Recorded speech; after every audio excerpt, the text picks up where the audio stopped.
If you could pick out a save in your career, which, and talk us through it.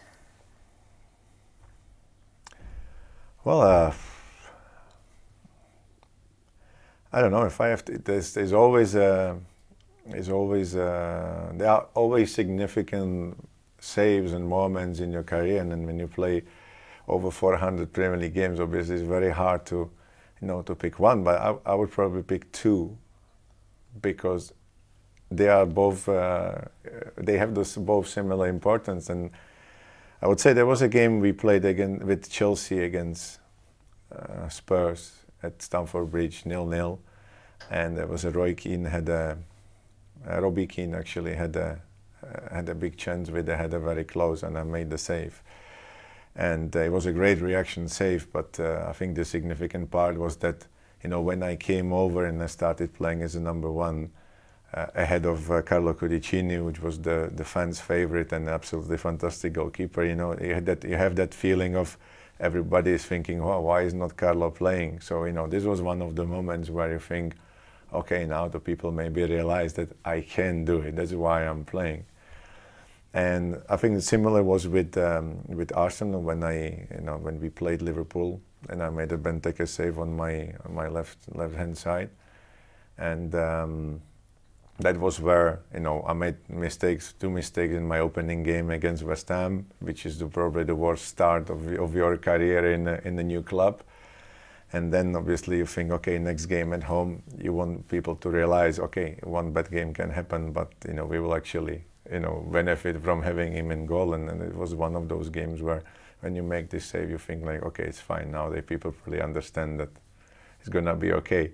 And I'm proud of that save particularly because there were so many things I had to think about in the first place at the same time. And the cross was coming in. I know that he's been there, so I took my information, and then Gabriel was sliding, and I knew that he could intercept the ball. So you cannot go ahead because if he touched it, it could have been an own goal. So I knew that I have to stay there. But at the same time, as soon as it misses him, that I have to go as fast as possible at the back post because Benteke, I knew he's there. And I got it, the timing was absolutely perfect. So with all these things in my mind, I actually managed to get it perfect, and I was a bit lucky as well. So, but it was a great save. With all of those experiences under your belt, what still drives you on? To challenge myself, it's a kind of every day of, can you do it again? You put the standard so high that is very, it's very challenging to stay there for such a long time. And then it's just every day I think, can you still be there? Can you still do that? Yes. So, that's my motivation. Who did you look up to? Who was your role model? I would say I didn't really have one role model. I was kind of generally looking at every game and watching all the goalkeepers when I was growing up. And obviously there were like a group of goalkeepers at the time where there was always something they did better than the others.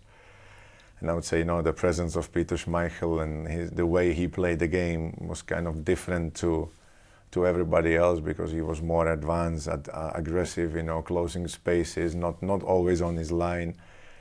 And then, you had Ajax started playing with Edwin van der Sar, using him as an extra defender. And then, everybody was like, oh, wow, he's not just there to kick the ball or start the goal kick. He actually plays, and you could see where the game is going. So that was one of the things you need to realize. And then Buffon started playing for Parma when he was 18 or 17. And you think like, oh, if he can play at 17, why can I? And you take it, you take